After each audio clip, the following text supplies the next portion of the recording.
penetrating and perfect truth, is seldom met with, even in 100,000 myriad kalpas. Now we can see and hear it. We can remember and expect it. I vow to make the Buddha's truth one with myself. Homage to the Buddha, homage to the Dharma, homage to the Sangha.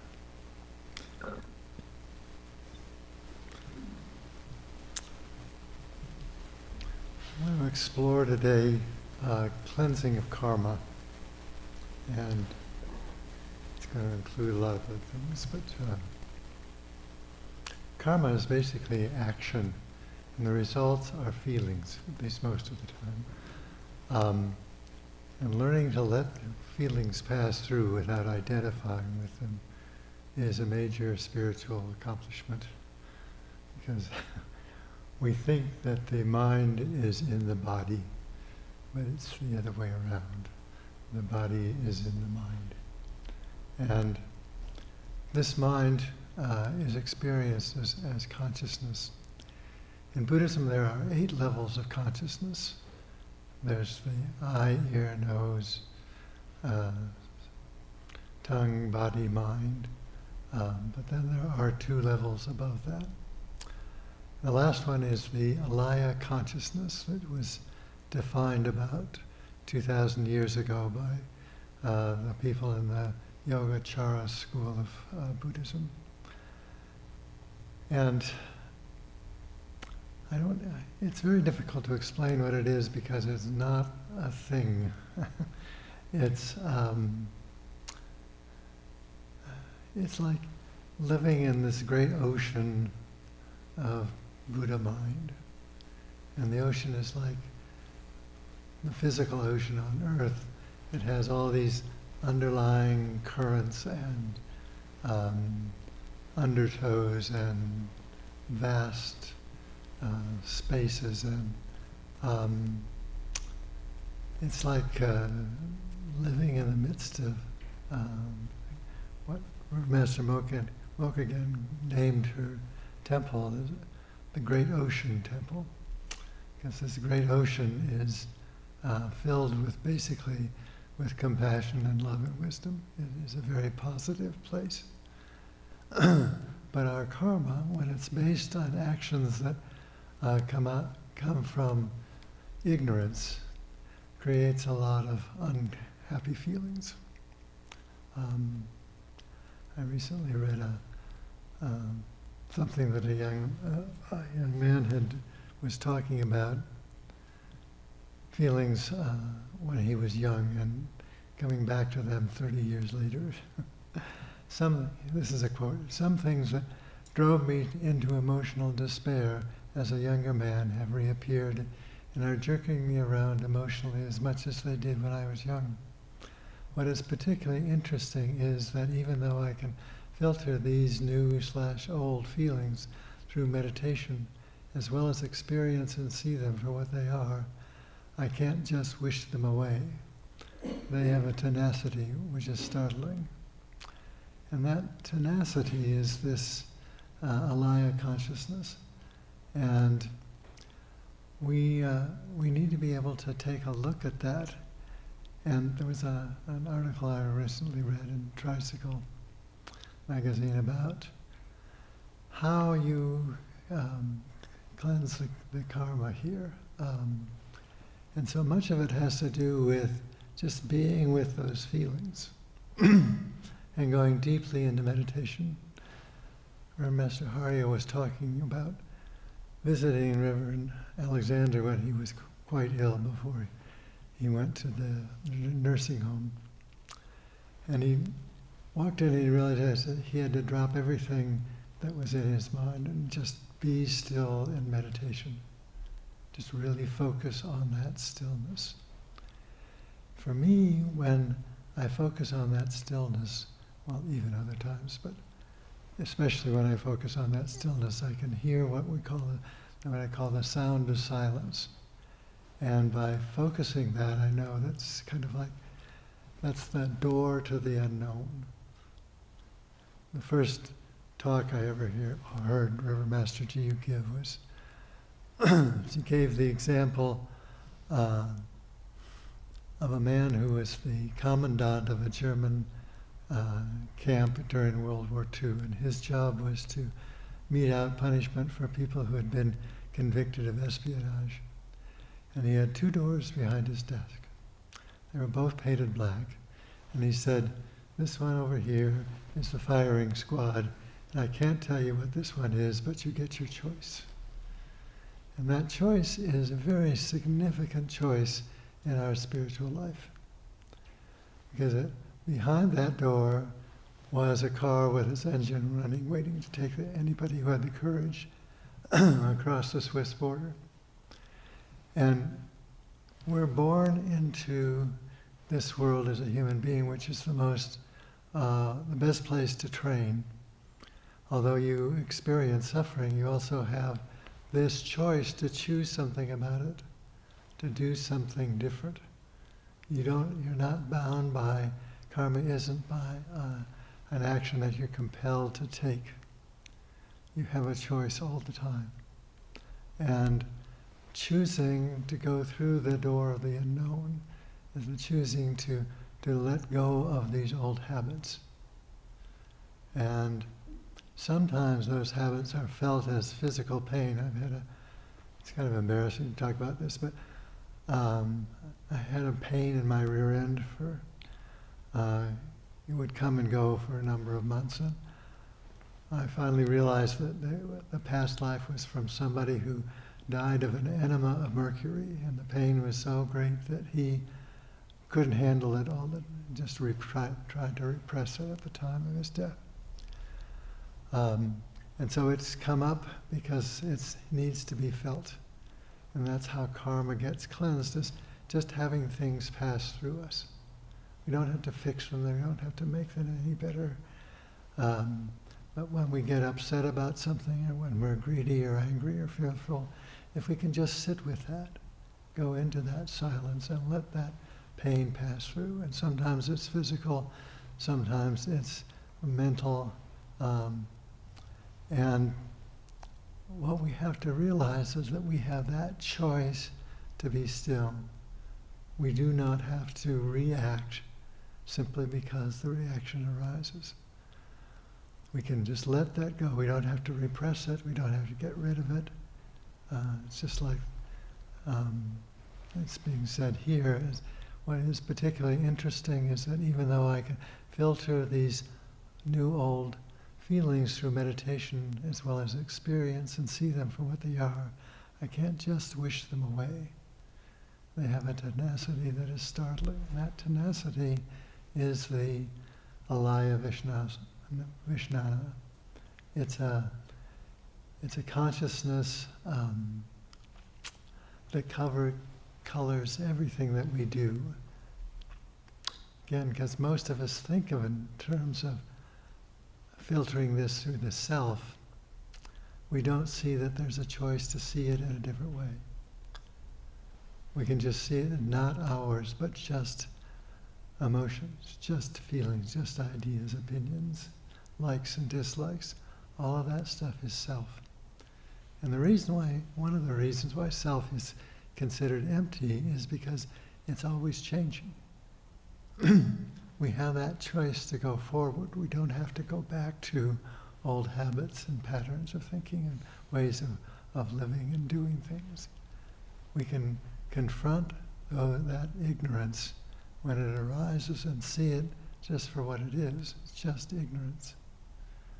And it does not have to drive our actions. One of the stories that has helped me most in training is the story of Yakusan, who's one of our ancestors.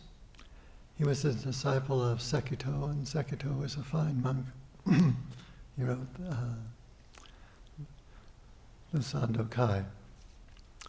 But Yakusan was feeling, after many years of training, he was feeling fundamentally inadequate because he hadn't gotten enlightened, and he was getting very frustrated. He felt he needed something more than what he had. And Sekito finally said, well, why don't you go over and talk to Baso? And so Yakusan went and talked to him and told him that, he'd been studying everything he could in Buddhism, every Buddhist book available in Chinese at that time. Been sitting for 20 years, been serving Sekito, and he still wasn't getting enlightened. And I'm sure Baso had a little grin on his face when he says this, but he said, well, sometimes I raise the eyebrows and blink the eyes of old Shakyamuni, and sometimes I don't. Sometimes it's good to do, and sometimes it's not. He said, what do you think? Well, the penny dropped for Yakusan, and he realized that he was filtering everything he was doing through this concept of inadequacy. He wanted to get this thing called enlightenment, and he wasn't getting it. And he thought he had something other than he had.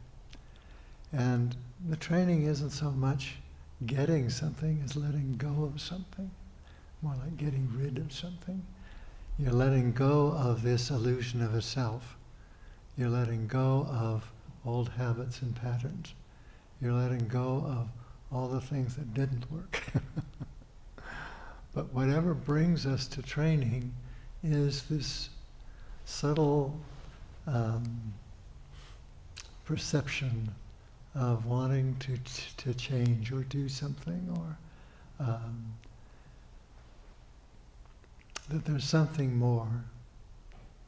And that something more is that letting go. Letting go of the self, letting go of our likes and dislikes, letting go of viewing the world through that idea of a self. Because Baso was saying you can see things differently. Reverend Master Ji used to talk about the kaleidoscopic mind. I sent my little nieces a couple of kaleidoscopes lately, because it's a really wonderful teaching about you just make a subtle little shift and everything changes. It's the same little pieces of glass or plastic or whatever's inside there, but it makes a whole different picture. And by changing our perception, by looking through the eyes of the Buddha, we see things differently. Looking through the mind of this Buddhist consciousness, this Alaya teaching, it's a way of transforming our passions. We all take the Bodhisattva vows of, for however innumerable beings may be, I vow to save them all. However inexhaustible the passions may be, I vow to transform them all. However limitless the Dharma may be, I vow to comprehend it completely. However infinite the Buddha's truth is, I vow to realize it. In this transforming of the passions, transforming of our ignorance, our greeds, angers, fears, likes, dislikes, we're looking through that filter all the time of self. And so we see things slightly skewed because of that. And what we need to do is let go of seeing things that way and realize that when I'm about to get angry with somebody, or I don't know what to do, or I'm afraid or fearful, I can look at that situation through a different filter. And changing that different filter is a very subtle little shift in perception. It's kind of like when you're looking for something and you don't know where it is, whatever, and all of a sudden you see it, and it's been there all the time and you just missed it. You looked in that same place half a dozen times. And it's that ability to see things slightly differently. And this has a very powerful, Alaya Vishnana is a very powerful force.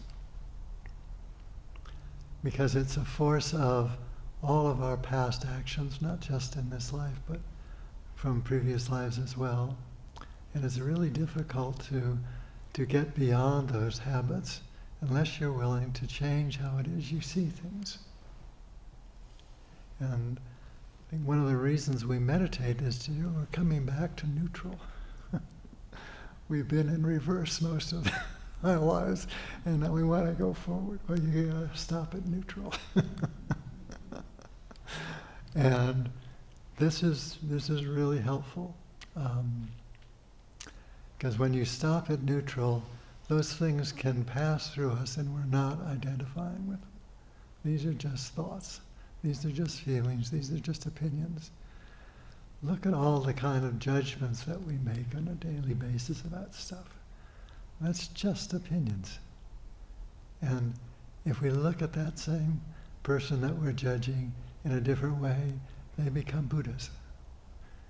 Of course, some Buddhas are showing us what not to do, as well as the ones who are showing us what to do. But we have to perceive their Buddha nature rather than judging and kind of pushing them away. And not just people, but situations and dealing with people. In our culture, people are even afraid of talking about death. They don't want to do their wills or make their last wishes what are known and stuff, because they have to confront the reality of suffering.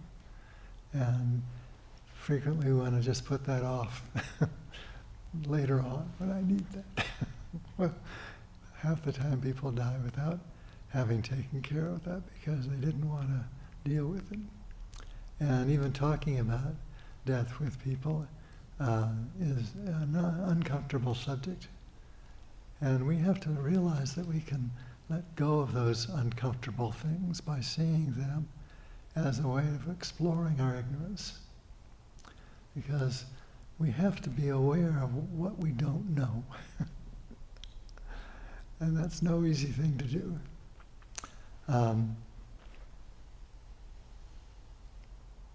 But it's by sitting still we can open our heart to that ignorance. We can open our heart to this Alaya consciousness, which has this immense value, that it is a way of thinking and doing that is different than our habits. It's a way of letting go of this idea of self and other. In the Shoshogi Dogen says, within these precepts dwell the Buddhas, enfolding all things within their unparalleled wisdom. There's no subject or object for any who dwell herein. All things, earth, trees, wooden posts, bricks and stones, become Buddhas once this refuge is taken. From these precepts come forth such a wind and fire that all are driven into enlightenment when the flames are fanned by the Buddha's influence. And that concept that no subject and no object means that everything you see is actually a manifestation of the Buddha mind. And you've got to be able to see that in order to find it within yourself. You also have to see that in the external situation. That's why we're taking the precepts, because they're showing us how to act like a Buddha. And when we start acting like a Buddha, then we start seeing like a Buddha.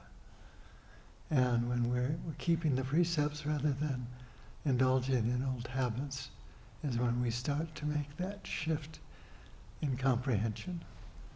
And so it's really important that we look at, for example, when we're meditating, looking at all the places where we're not meditating, because that allows us then to wake up and start meditating.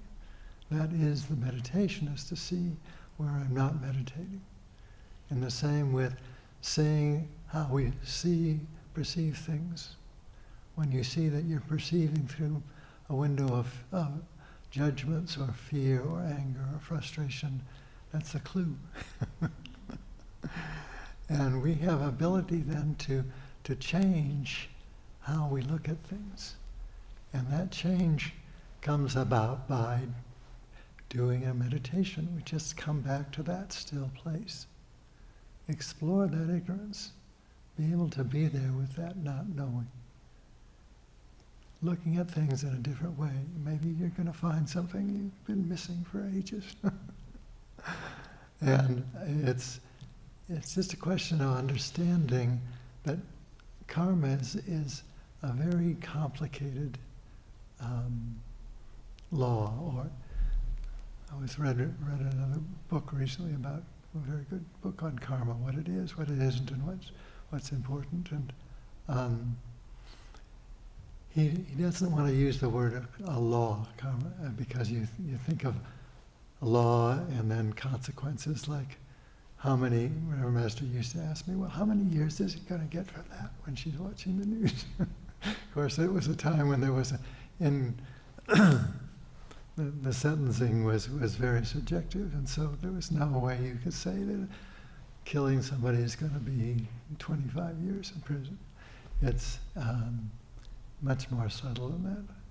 And the same with karma is that if you give something away as an act of generosity, that creates good karma. But if you give something away, then you think, oh, I shouldn't have done that. There's not quite as much good karma involved. Because it's not really a gift, you haven't let go of it. And that ultimate gift is what Reverend Master Ji said, was giving up something you never wanted anyway, which is your own suffering. And our willingness to let go of that means we have to recognize when we're acting out of that greed and fear and anger. But you have to look at yourself through the eyes of compassion.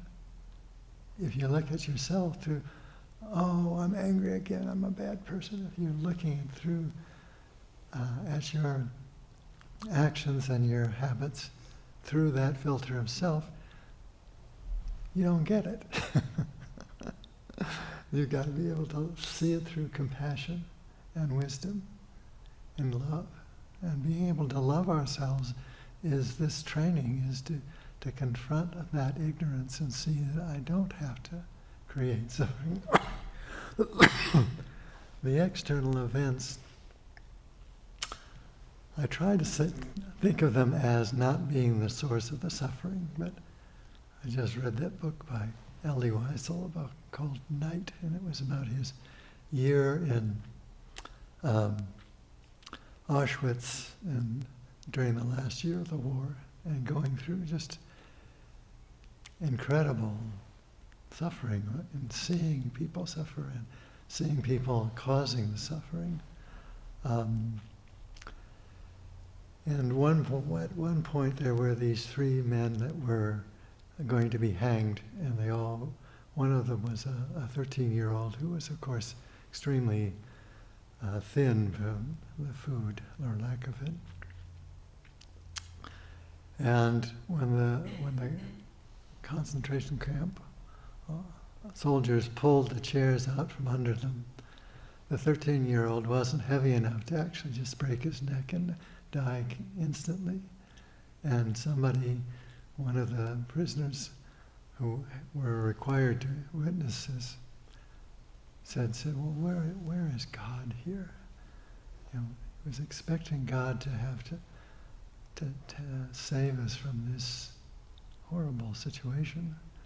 And somebody else pointed to the 13-year-old and said, God's right there.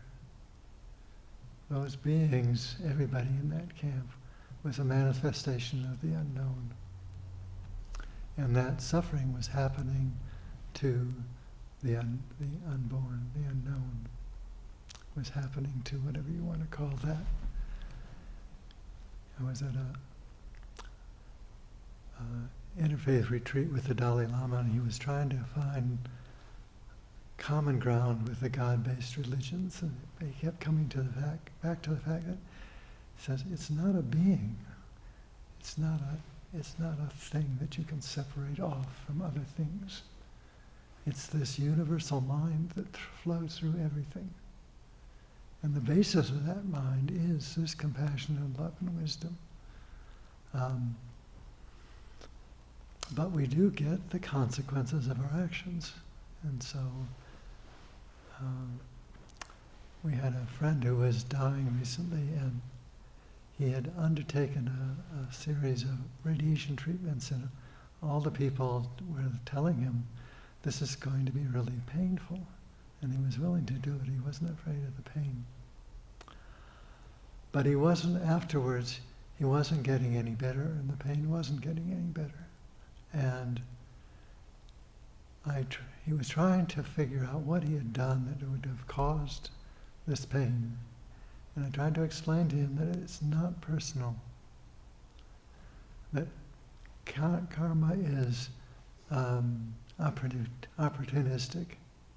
There's no self involved. So if there's just somebody's willing to go through that pain, then the Eternal will let that person be the vehicle through which that pain passes.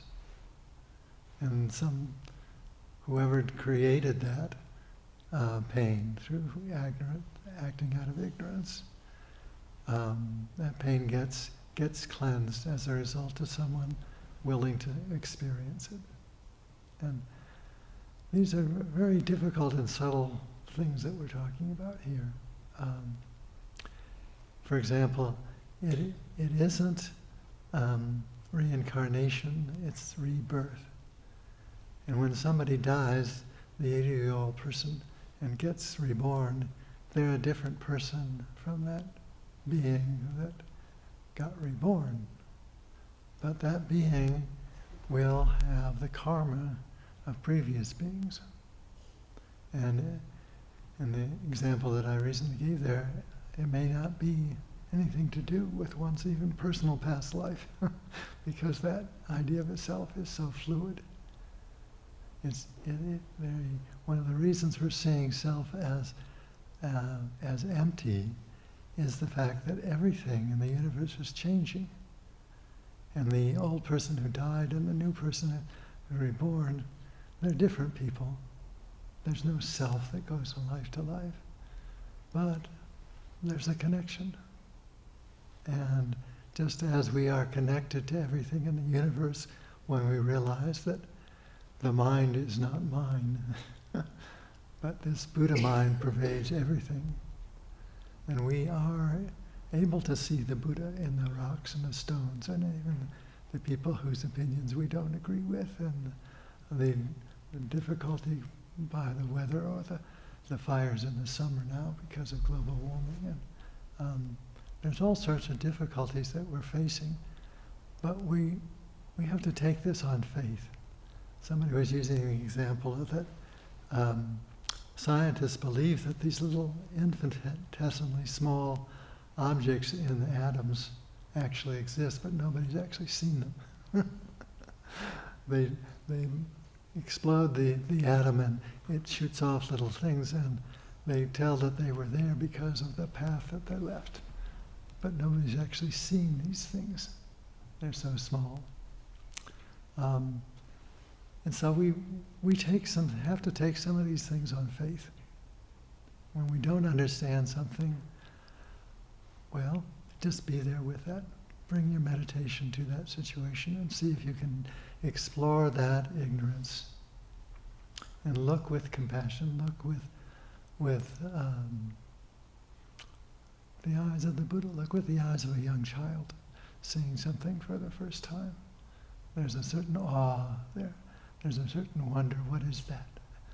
And when we're confronted with ignorance, when we're confronted by a situation where we don't know what to do, explore it. Take it as an adventure. And that's what this life is about. We're here to learn something.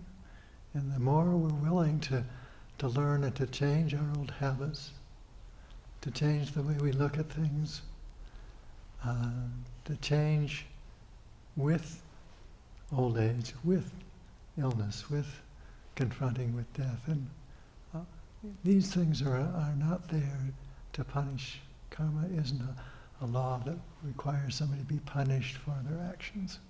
Somebody can do something really, really awful and be like in the beyond the pale of vengeance, where this man commits a murder, and this was in Japan. He killed his lord, because they both wanted the same woman, and the vassal was trying to protect himself and accidentally killed the master, and so he was out of a job, and so he ran off with the woman and started being a highway robber, since there weren't a lot of opportunities, employment opportunities for somebody in his position. And but he, one night, just totally fed up with himself because he had just killed a young couple, and his partner was angry at him because he didn't take her hair clips, which were made of shell. And he just got so fed up with himself, thinking what he had just done, that he just took off running. And he ran all night long, and ran all morning long, and in the middle of the day, he ran out of energy to run and sat down, but he was sitting in front of his temple. And after he recovered from his running, he went into the temple to confess to the priest what he had done. And the priest was the first person to show him compassion and said, well, if you turn yourself in, they'll just kill you. Why don't you think of doing something good for others? And so he asked to be ordained. He wanted to become a monk and help other people. And he studied with his teacher for a number of years, and finally he went out to see if he could work to help people who were traveling. And so he built bridges, he built, filled in holes in the road, he carried young children, and he helped carry people's burdens, their physical possessions. And one day he was on one of the islands below the main island, and somebody wanted him to do a funeral for this man who was on a suspension bridge going over around this cliff, and the horse fell, and they were both thrown into the river many hundreds of feet down. And so he recognized that this was an area that he might be of use. After he did the funeral, he saw that you could just dig a hole through this cliff there. But it was quite a bit of a challenge. And everybody thought he was crazy, but he decided he was going to do it. And so he just worked on it, and sometimes he got help and sometimes he didn't.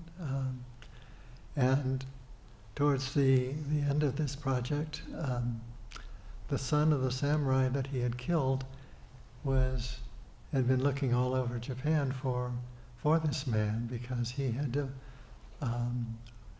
seek vengeance, because the Lord had lost face by having a servant kill him. And so the son of the Lord had to avenge the murder, or the family would not be able to be officially citizens of Japan. They were written off the rolls until that got fixed. And the monk was digging away at this tunnel, and the son of the samurai came up, and the monk was actually really like this person. He said, no, him as a child. And he said, please, you can kill me and that will help the family.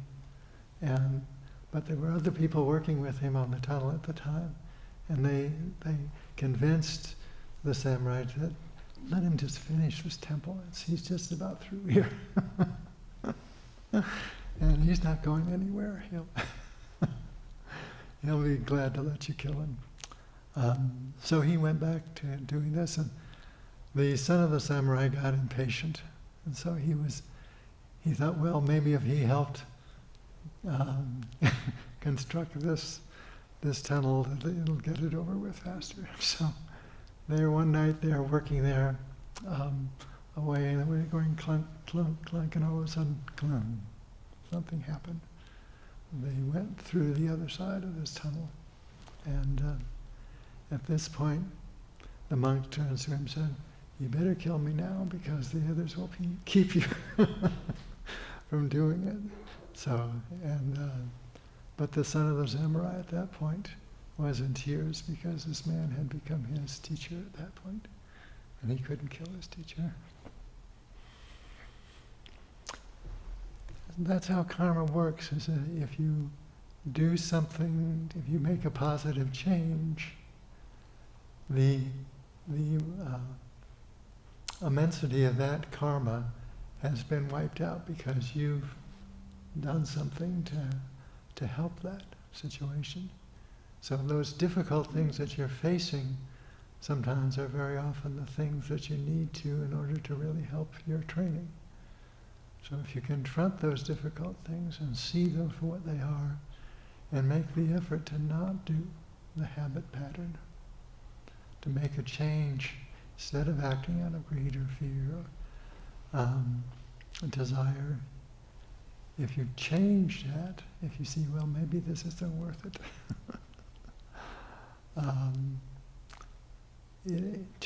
it's again like that kaleidoscope. The picture changes, and you see things differently. And that's our challenge in life. Make a little change in perception.